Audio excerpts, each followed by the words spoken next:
Auntie Penny was the greatest mother I could ever imagine.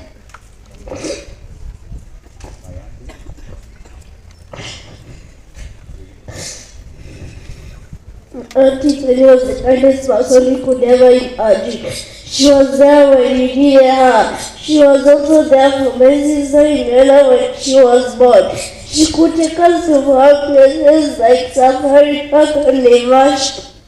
She could pay our school fees. She was there when we needed her. She was the best auntie ever because she was like a mother to me. Rest in perfect paradise, Auntie Penny. Thank you.